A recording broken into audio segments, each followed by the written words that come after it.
Ah, bonjour les Gafi Clubbers et Gafi Clubbers. Excusez-moi, j'étais en train de me faire une petite sieste italienne juste avant de vous présenter ce trio, ce très beau trio d'ailleurs, Aptica de la marque Inglesina. Alors, bon, vous avez pu le voir, hein, c'est résistant et aussi très confortable en suspension. Hein. Donc ça, c'est vraiment un très bon point pour cette poussette. Et on va la découvrir ensemble parce qu'il y a plein de choses à dire. Donc, écoutez, je vous laisse vous approcher et on va faire le tour. Donc, d'abord, commençons par la coque.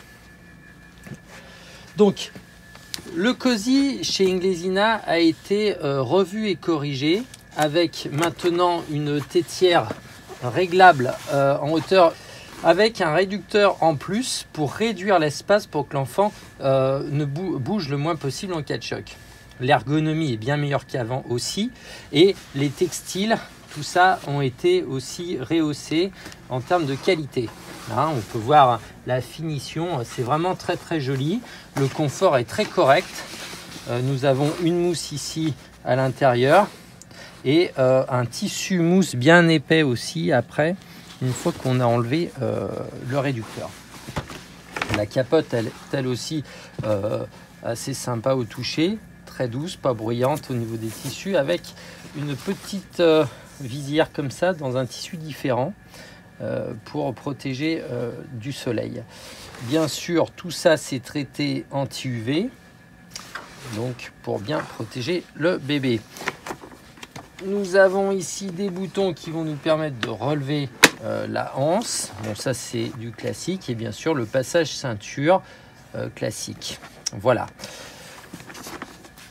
Au niveau de la nacelle qui est sur son pied stand-up, qui je vous montrerai plus tard a une nouvelle particularité très intéressante. Donc sur cette nacelle, donc avec des très beaux tissus aussi, d'accord, va nous offrir un nouveau matelas. Donc on va ouvrir tout ça, voilà. Un nouveau matelas qui a été élaboré en milieu hospitalier. Hop, on va baisser tout ça, voilà. Fameux matelas bien caché dans sa petite poche. Donc on va l'ouvrir comme ça, hop. Donc ce matelas en fait comprend plusieurs choses. Nous, on a un petit boudin comme ça, donc en tissu mèche, pour éviter la transpiration, la condensation, etc., qu'on va mettre sous les fesses du bébé, d'accord. Et selon sa taille, d'accord, on va pouvoir le régler comme ceci, d'accord. Comme ça, quand nous allons, grâce à cette petite molette ici, rehausser le dossier, comme ceci, et bien l'enfant sera stoppé ici et ne descendra pas jusqu'au fond de la nacelle. Voilà. Donc ça c'est la première chose. La deuxième chose, nous avons un matelas ici, d'accord, avec une maille 3D, donc tout ça pour limiter, pour accentuer l'aération, pour vraiment ventiler le matelas au maximum, avec une couche ici très très douce au niveau du dessus, avec bien sûr le passage ceinture. On est toujours sur une nacelle qui peut aller dans la voiture, sauf que maintenant il faudra demander le kit auto puisqu'il n'est plus livré d'office avec la poussette. Ok.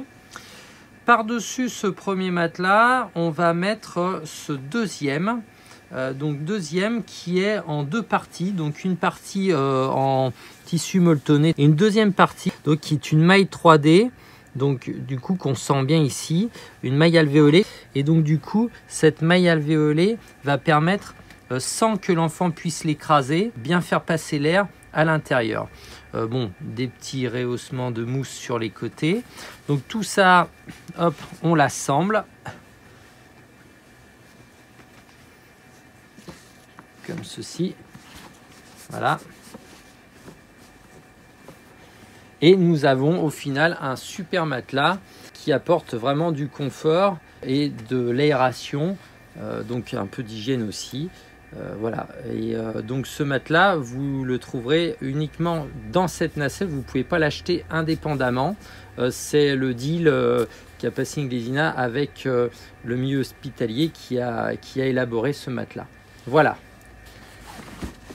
Donc, mis à part ça, nous avons toujours, bien sûr, comme on a un matelas super aéré, on a ici un système, ici une petite tirette qui va nous permettre d'aller et venir pour ouvrir ou fermer un système d'aération que nous allons, je ne sais pas si on va voir ici, je vous le fais comme ça, hop, fermer, ouvert pour ventiler au maximum.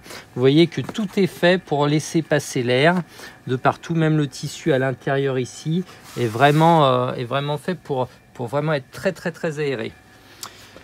Comme d'habitude chez Inglesina, on n'aime pas le plastique, donc on le cache au maximum. Donc ici dessous, vous allez pouvoir voir les poignées, vous voyez comme ça, qui vont nous permettre de désolidariser la base de la poussette ou du stand-up.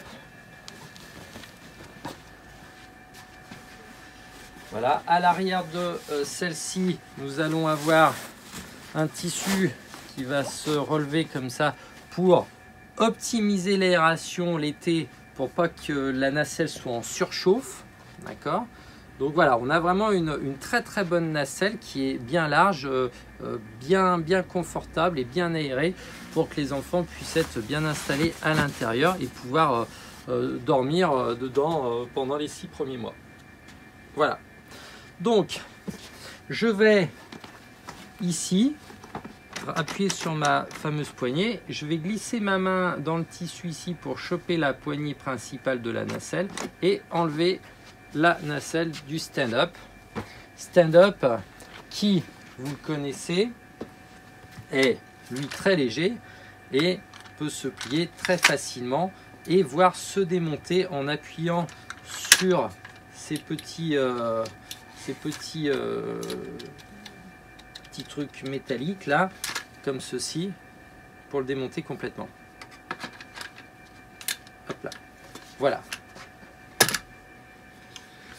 La particularité de ce stand-up, je vous le disais tout à l'heure, c'est que maintenant, nous allons pouvoir non seulement mettre la nacelle, mais aussi mettre la coque, mais ça n'a pas vraiment grand intérêt, mais surtout mettre le hamac de la poussette dessus. Il suffit simplement donc d'enlever le hamac de la poussette pour pouvoir le poser sur hop, le stand-up. Ce qui va vous permettre d'utiliser votre assise comme chaise haute par exemple, ou assise surélevée quand vous êtes en vacances par exemple. Voilà. Donc ça c'est vraiment la grosse nouveauté et c'est vraiment très intéressant. Hop là. Ça reste aussi quelque chose de très léger même avec l'assise. Voilà. Ce qui nous mène à la poussette. Donc là ici dans le panier vous avez le tablier de la poussette comme ceci. Voilà. Qui va se mettre pour l'hiver ici pour recouvrir les jambes de l'enfant, comme ceci. Enfin normalement on le met par-dessous comme ça, et grâce aux pressions, vous voyez, on le fait rabattre dessus pour pas qu'il tombe par terre. Voilà. Tac. Voilà. Donc, notre poussette a la particularité suivante d'être très étroite, 50 cm. Donc comme le trio trilogie que je vous avais montré la dernière fois, d'ailleurs vous pourrez aller voir la vidéo si cela vous intéresse. Donc du coup là on est plus sur un pliage type canne, donc qui se rétracte en largeur, mais sur un pliage à plat. Donc on a une poignée pleine, ce qui nous permet d'avoir une poussette vraiment d'une seule main, très maniable et très réactive. Voilà, et sans pour autant être difficile à manœuvrer. La poussette est un peu plus lourde, un peu plus de 12 kg, 12 kg 3 je crois, je l'ai pesé. Complète hein, avec le hamac, tout ça. Mais on ne sent vraiment pas le poids au pilotage, si je peux m'exprimer ainsi. Donc, elle possède aussi un grand panier. Vous pouvez voir que là, on a vraiment de quoi stocker plein de choses. Et donc du coup après c'est à peu près comme toutes les poussettes, vous avez un blocage de roues sur les côtés comme ceci, hop, voilà. Je reviens sur les suspensions, mais vous voyez, et vraiment une très bonne suspension, vraiment très confort, aussi bien à l'avant qu'à l'arrière d'ailleurs, vous voyez. Donc ça c'est important, ce qui vous permettra de rouler aussi bien en ville parce qu'elle est étroite et très maniable, mais aussi bien aussi à la campagne, puisque du coup les roues sont pas non plus toutes petites et en plus elles ont des bonnes suspensions. Voilà. Bien sûr, tout ça c'est sur du roulement à billes. Alors je le pose ici parce que je ne me rappelle plus comment on fait. Voilà, comme ça, hop, pour enlever. Donc je vous rappelle, hein, c'est toujours bien d'enlever les roues de temps en temps pour enlever toute la poussière, les cheveux, enfin tout ce qu'on peut retrouver ici. D'accord, donc voilà, donc roulement à billes, donc très silencieux et du coup beaucoup plus fiable qu'une roue qui n'est pas sur roulement à billes. Donc à l'avant et à l'arrière, tout ça se détache. Ici on a un bouton aussi, hop. Donc pour le nettoyage, n'hésitez pas, vous voyez, vous enlevez un petit coup de chiffon et vous remettez, surtout si vous êtes allé dans le sable ou dans la terre. Voilà. Le système de frein, bon, est classique, on appuie ici et on rappuie comme ceci. Pratique, facile, pas dur, donc pas de souci. Une petite poche à l'arrière de ce panier. Alors j'ai cru comprendre que cette poche allait disparaître dans les futurs modèles. Donc on va pas trop s'attarder dessus puisque ça n'existera plus. Le porte-gobelet, ça c'est le propre de la poussette italienne pour le café italien, hein, bien sûr, hein, on a bien compris. Voilà. Après, au niveau de la poussette, au niveau du guidon, on a deux petits loquets ici qui vont nous permettre de régler en hauteur la poignée, donc en 3 niveaux, comme ceci. Et nous allons avoir un pliage assez simple, vous voyez. Donc alors, très simple, aussi simple que la trilogie d'ailleurs, hein, très simple. Donc vous allez avoir cette poignée là et ce bouton, d'accord. Donc en fait je glisse comme ça, j'appuie sur le bouton, je lève comme ça, et puis hop là. C'est tout. Bah, rien d'autre à faire. Pour l'ouverture, c'est simple en fait. On va appuyer ici, d'accord, et du coup, hop, on va simplement relever la poussette, enfin le guidon, pour que la poussette se rouvre facilement et sans aucun effort. Je le refais tellement c'est facile parce que c'est trop bien. Ok, donc j'appuie, hop, tac, hop, je clip, hop, et paf, je déclipe. Voilà. Vous allez me dire, ouais, mais attends, t'es bien gentil, Sébastien, mais le problème, c'est que là, il n'y a pas le hamac. Eh bien, pas de souci, parce que je vais vous le refaire avec le hamac et vous verrez que c'est certes effectivement un peu plus épais, parce que forcément, il est un peu plus lourd, mais ça reste tout aussi simple. Donc là, je vais enlever mon hamac du stand-up pour le mettre sur le châssis. Donc pour ce faire, parce que je ne vous ai pas montré tout à l'heure, on a cette fameuse poignée ici, vous voyez. Donc je vais actionner comme ceci, tac, et je vais la poser, donc soit face à moi, soit face à la route, comme je veux. D'accord, donc là je vais la mettre face à moi parce que comme ça on va pouvoir tester le pliage et on va pouvoir voir si nous allons pouvoir plier la poussette avec le hamac face à moi. Ça je ne l'ai jamais fait, donc on va tester ensemble. Voilà. Ici sur la capote nous avons du hamac. Un soufflet qui permet de vraiment, quand on est en position allongée, de vraiment couvrir au maximum l'assise de la poussette. Okay. Là, on a le marchepied qui, grâce à ces petits boutons ici, d'accord, va nous permettre de baisser comme ceci. Après, ils se remettent automatiquement. Oui, il y avait un et un, non, il n'y en a qu'un, j'ai cru qu'il y en avait deux. Un, non, il n'y en a qu'un. Ok. Voilà, la main courante que nous allons pouvoir, en appuyant ici, enlever comme ça pour mettre l'enfant, d'accord, et remettre, ou enlever complètement si on n'en a pas envie. Toc, voilà. Donc, sur la capote encore, une petite ouverture pour encore l'aération. Donc c'est un filet, hein, tout ajouré. Voilà, donc je vais refermer mon petit soufflet. Hop, voilà, je vais remettre ma visière à l'intérieur. Alors c'est une visière en 2 temps, donc je rabats la première et je rabats la seconde, voilà. Ok, et donc je vais plier la poussette. Alors pour plier la poussette, je vais laisser le hamac allongé. Enfin, il me semble que ça me paraît logique. Et je vais refaire le même mouvement et on va bien voir ce qui va se passer. Je vais vérifier si mon hamac est bien incliné à fond ici. Oui, voilà, hein, le hamac hein, qui s'incline avec la poignée qui est derrière. D'ailleurs, on a un petit récap là, ici, qui nous montre. Vous voyez, bah ça c'est intéressant, vous voyez. Un petit récap qui nous montre pour enlever et pour plier. Oui, avec le hamac face à la route, avec le hamac face à soi. Donc, avec le hamac face à soi, en fait, on va allonger le hamac. Et avec le hamac face à la route, on va replier le hamac sur le devant, comme ça. Bon, on va tester ça tout de suite. Ok, donc, je prends ma poignée, j'incline, je rabats la capote. C'est parti. J'actionne ma poignée. Hop, clac. C'est fait. Ah oui, il y a un peu le marchepied, vous avez vu, qui a cogné sur la poignée ici. Bon, c'est pas très... Vous avez vu, ça s'est vite fait, donc il n'y a pas de souci, c'est pas un problème. Maintenant, pour la réouverture, j'appuie toujours ici, comme ceci, je prends, hop, clac. Ah ouais, sympa. Par contre, quand elle s'ouvre, là, elle a tapé sur mon tibia, donc faire peut-être attention. Histoire de pas trop se cogner, parce que ça peut faire mal. Ok. Je vais refaire la même manip avec le hamac. Donc du coup, hop, face à la route.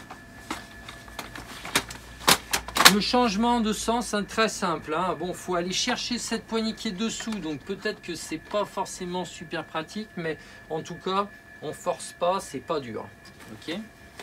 Donc là, je vais mettre, comme expliqué dans le dessin, le hamac dans ce sens-là. Et je vais actionner. Alors là, effectivement, vous avez vu, je n'ai pas le hamac qui me gêne, donc c'est beaucoup plus accessible. Hop. Et voilà, le tour est joué. Voilà. Donc oui, le hamac est bien rentré à l'intérieur. Effectivement, j'ai moins de matière ici, mais bon, c'est pas très gênant. Les deux vont bien, en tout cas. D'accord. Dépliage, plaque, j'appuie ici. Alors, vous voyez, regardez, en fait, quand j'appuie là, il reste ouvert un petit peu, vous voyez. Et si je fais ça, il se reclique. Donc, hop, j'appuie comme ça, mais si je le bouge un peu, il peut se reclipper. Donc, si jamais vous faites ça et puis que vous ne pouvez pas l'ouvrir, il faut laisser le doigt appuyé. Mais là, vous voyez, il reste enclenché. Et là, hop, et vous avez vu, comme il arrive vers mon... Regardez, je vous le refais. Tac. Je clip. Regardez bien la poussette qui arrive vers ma jambe. Vous avez vu? Donc effectivement, il faut bien faire attention d'être un peu éloigné pour évidemment pas se cogner les tibias sur le bras, sur le châssis à l'arrière. Voilà. Bon, alors... Nous avons vu le hamac sur la poussette. Je vais renlever le hamac pour positionner maintenant la nacelle. Donc je le remets sur le stand-up, comme ça. Hop là. Et je vais positionner ma nacelle, donc forcément face à moi. Comme ça. Aussi simple que ça. Ok. Voilà. Je vais remettre mon tablier. Comme ça. Donc le tablier se met facilement, vous voyez, vous avez 2 pressions, vous avez une là, et la même de l'autre côté, ici. Hop.